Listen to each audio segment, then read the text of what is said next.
Hello everyone, I have a few satellite images here from Krynky. They were shared by Emil Castellhelme on Twitter. These are recent images, but no exact date was given. Krynky, you'll remember, is where Ukraine has made a landing over the Dnipro last October near Kherson, and has since had positions there that Russia has failed to dislodge. And as you can see on this first image, Russia has certainly tried to dislodge them. Check out the huge number of craters in this small section. We can see many small ones, as well as a number of larger craters. I'm not sure what exactly caused these, but we know Russia's been throwing fab bombs, grad rounds, and TOS-1 rockets at this area, as well as regular artillery. So it's a good mixture of those. I think the larger ones are as a result of fab bombs hitting this area. This more zoomed out photo is also shared. You can see most of the larger fab bomb strikes are between the two red lines here. Also in red is an area of very high artillery or lighter rocket bombardment. Surprisingly, the forest across the road is largely untouched. I would have thought that would be a spot where Ukraine would definitely push towards and have troops in, but it seems that isn't the case. This image here shows the river banks, so a number of big fab bomb craters which are now filled in with water. There are also many smaller craters scattered around the landing zones. This is maybe the most interesting photo, as it shows that Russia does have control of the southern part of Krynky, so much so that they are constructing new trenches and defensive fortifications here. We've seen in Zaporizhia that these trenches do make Russia very hard to dislodge. This is likely a Russian attempt to secure this east to west supply road you can see, and prevent Ukraine from advancing and establishing further control over it. But this road will always be vulnerable because of the threat of Ukrainian drones. Also highlighted by the uploader is a set of old Russian trenches in the northern part of the town, and again, you can see many craters from artillery fire littered around this area. Here, some losses were captured, including a tank on the right hand side. Looks like it's been here for a while. Then we have a BTR next to it, moving left across the road, then two unidentified vehicles, again, possibly BTR variants. I'll have a look at losses in this area soon. You can also see here that Russia is enforcing the M14 road, the major supply road which has been suggested as being a potential Ukrainian target. Personally, I don't think Ukraine intends to advance further, but rather just intends to stay here and tie Russia up, where their vehicles can be picked up. But Russia is enforcing this road just in case of a Ukrainian push. Here's the situation on deep states.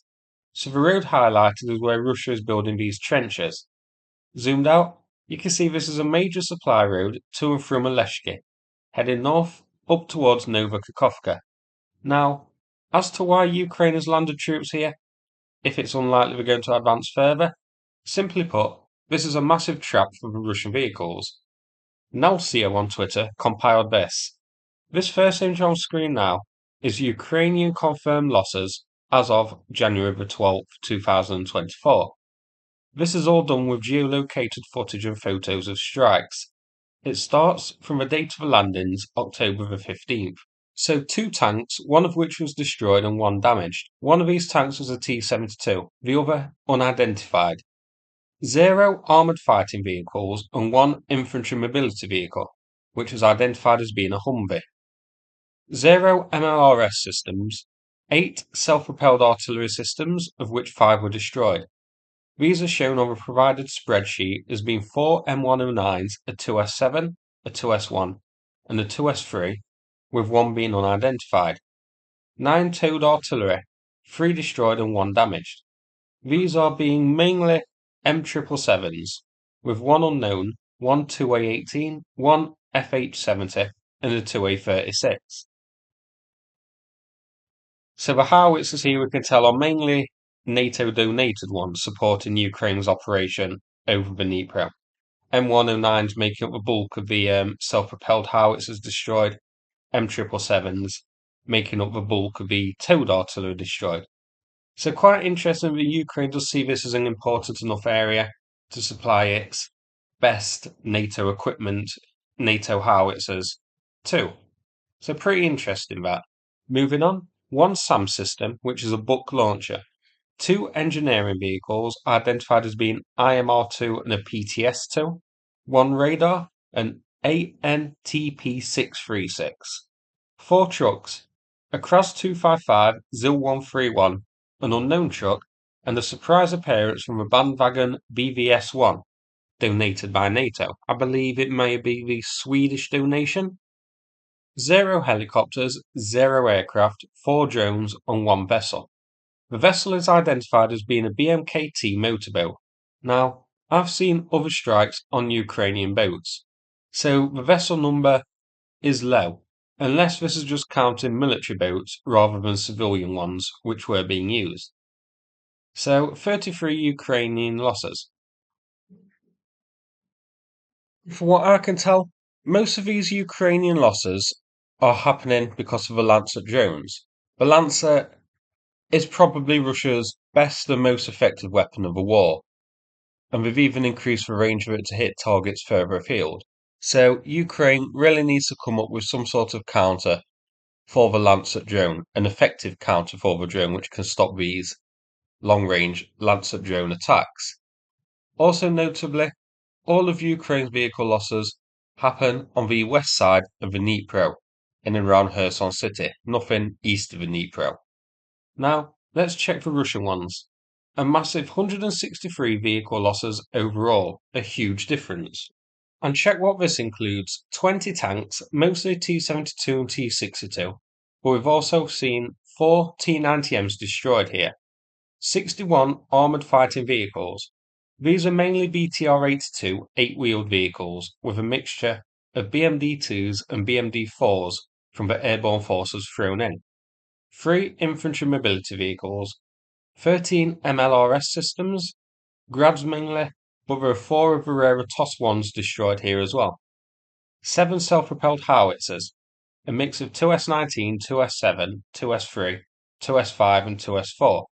6 SAMs, Buks mainly, with a Strela 10 and a Panzer, 2 command vehicles, 3 engineering vehicles, 3 radars and jammers, 36 trucks. Now, interestingly, this only includes the military trucks, so Bukankas, better known as the Scooby-Doo van, Kamaz, Urals, that sort of thing. Not included are the many more civilian type vehicles we've seen Russia using, which have also gotten nailed by these FPV drones. So we've seen them using civilian cars as transporters, civilian pickup trucks, Land Rovers, that sort of thing. Ones pretty much stolen and pressed into service with the Russian army. Many of these have been hit as well, and they're not shown up on this list, so this is just military vehicles.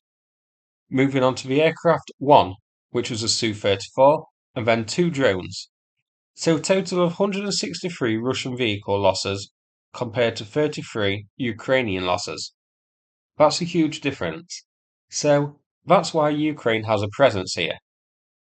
All of these vehicles deployed to defend the eastern bank of the Dnipro are ones which aren't going to be sent to the more important areas of Avdiivka, Zaporizhia, Kreminna.